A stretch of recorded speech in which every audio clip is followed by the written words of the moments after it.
if I'm not mistaken, the last X like Battlefield devs game that we saw was the finals.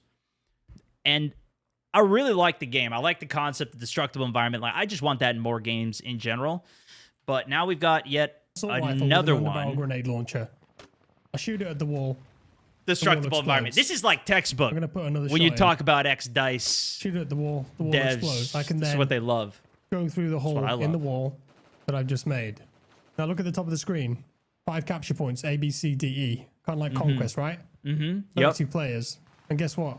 I'm playing as a class. I'm playing as the assault class, and I can put a med bag down. Whoa! Wait a second. This is too revolutionary. Wait a second. This is old news, Jack. They got rid of this back in Battlefield 2042 for the new era of games. We're adapting. This is old. Nobody likes this. My teammates in an aura. And I'm talking a lot of veteran developers too, people that worked at DICE for 10 to 20 years.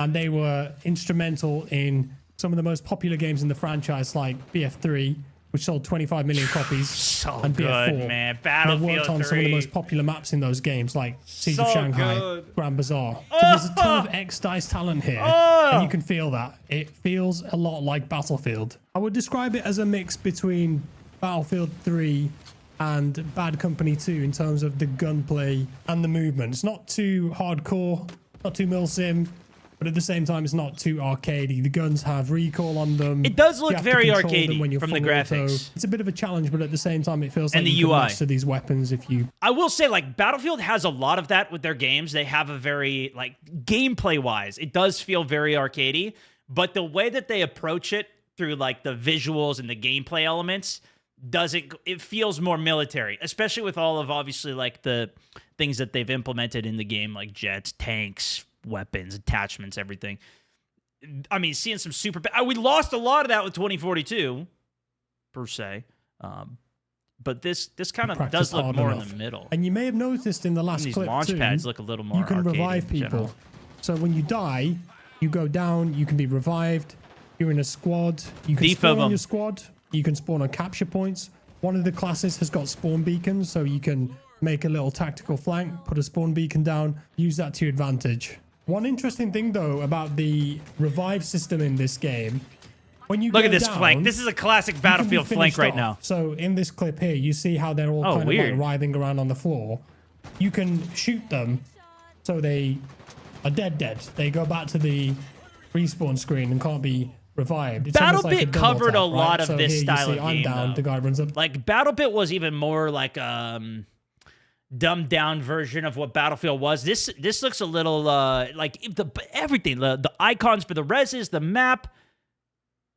To me, finishes me off, and that means I go back to the spawn. Even the way the map zooms out, so this looks exactly like Battlefield. Some sniper gameplay on a different map here. I'm going to talk a bit more about how the these games story approach of this game, because I think it's super interesting. So the studio is called C77. It was founded in 2019. They started out with 6 employees, and these 2 DICE veterans were the driving force behind setting everything up. Matthias Kylan, I hope I pronounced his name right, and Kenny Magnusson. And they were working at DICE for years and years on various Battlefield games.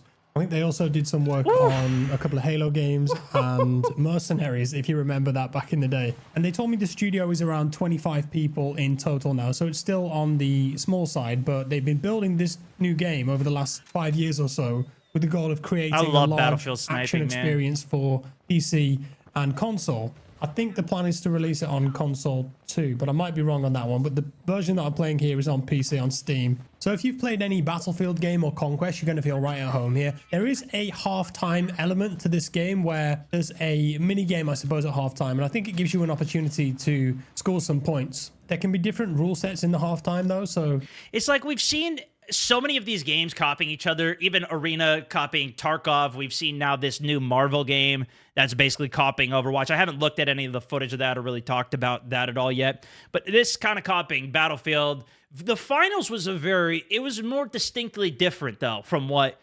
Battlefield was. It still feels like it in some ways. It feels similar to yeah, I think the sniping and shit is more so than that. Halo sniping is a bit different in terms of like more hip fire and such. I think it's more like the close range and some of the maps kind of maybe it's even this stuff popping up is making me think about it right now. But this is more of what BattleBit or Battlefield would be. I don't know how much we need more competition in the space, though. It's like there is an opportunity because Battlefield's just been kind of left behind. But to the same thing that or XDefiant's done for Call of Duty just kind of made their game more Call of Duty again, and then it took away a lot of the potential for what XDefiant could have even taken over. Now, XDefiant is coming out soon as recording this. We'll see how good it does. I don't know if it's got as much hype as it did back when it was releasing its betas, when Call of Duty was back in Warzone 2 and Modern Warfare 2 era, and went away from where it was a lot. But some that I played are Kill the VIP, where you have to eliminate the enemy's VIP and protect your own. There's one where everyone gets rocket launchers, for example, so the destruction just goes absolutely crazy. Or there's one where it's simply eliminate the other team and there's no respawns, and whichever team is the last standing, they will win the halftime game. This is the other thing too, is Battlefield tried to do all of these custom games and custom rule sets and even changes up like this with their implementation in 2042 with all the custom game modes that they introduced. That was their big thing. This is their love letter to the fans, remember? And they had all the old games. You could play the old games and make a ton of customization on it. But it didn't really work out quite as they were hoping for it. I think with the divergence of the game, the bugs, the lack of content on it, I mean, there was a lot of different things that played into it. But this almost feels like it could have just been a mode within that game if you've been paying stayed attention, with what it was. You'd have noticed that there's no vehicles in the game. So even though this is a take on Battlefield Conquest, it doesn't include any tanks, helicopters, jets, transport vehicles. Also, one of the most popular modes that people would play, especially later on in the life cycle, even Battlefield 3 and 4, was to get rid of all the people in little birds and tanks that were just completely dominating the whole battlefield for the just gun-on-gun gameplay. For example, it's strictly an infantry-only experience. And here you're going to see the double tap. So I down that player, and then I can finish them off by shooting them. So I'm going to talk about some of the things that I didn't particularly like and how the game maybe held back from success, because the developers asked me to be honest with feedback, so I will. The first thing is the name of the game and the way the logo looks, Combat Champions. It sounds very mobile game to me, and the branding screams that too. Perhaps I'm being a bit too nitpicky there, but that's how I feel. And the second thing is much more important. It's the overall aesthetic and the wrapper that they've put this game in, which is a game show format where there's a red team and a blue team. You play and fight in arenas. Sometimes they have stadiums. And each team has a mascot that's on the map at spawn. And there's commentators and narrators, which you can turn off, to be fair. But then at halftime or during the intros, you see the players on each team dancing, celebrating, etc. There's fireworks and cheering in the background. Even the way the icons for each team look. I feel like many games have tried to do this in the last 10 years or so. Dude, so many games. Even the finals. They come and go pretty fast and it never sticks. It just doesn't work well in the FPS space.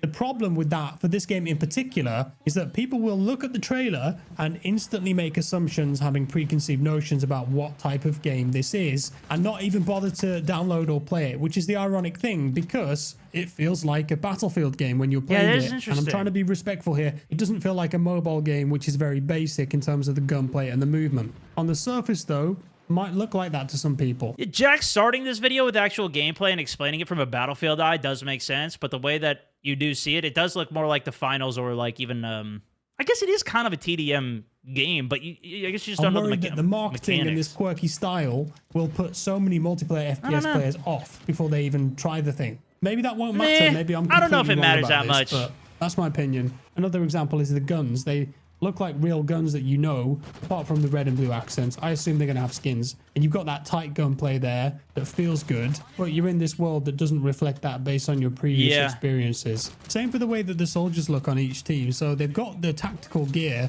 They look like soldiers, helmets, knee pads, chest rigs, all that stuff, but they're covered in blue and red highlights. And that kind of thing doesn't really work that well for me. It's almost like it's a paintball or something. Though, keep that in mind, but sometimes you have to get people in the door in the first place to try it out. But as I mentioned, just my preferences, this might be the perfect game for other people exactly the way it is, and that's fine.